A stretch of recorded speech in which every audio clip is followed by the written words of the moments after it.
Итак, поединок в весовой категории до 100 килограммов. Борьбу ведут в красном трико представитель команды штата Орегон Бо Кроуфорд. Спортсмену 17 лет, является серебряным призером штата по вольной борьбе. Его соперник в синем трико, представитель команды города Якутска Никита Валеев. Никите 19 лет, бронзовый призер турнира на призы Николая Тарского, бронзовый призер международных спортивных игр «Дети Азии».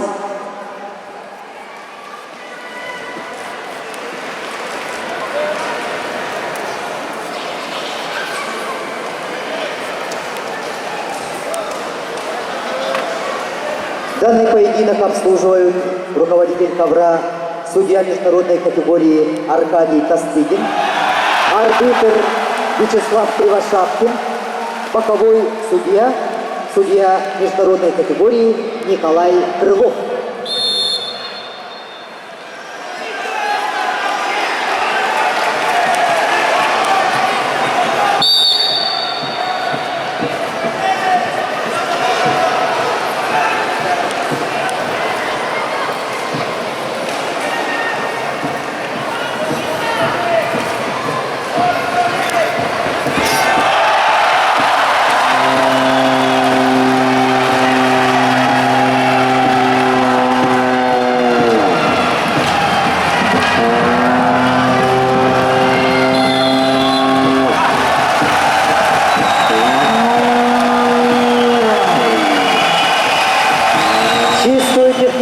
Победу одержал Никита Валеев, город Якутск.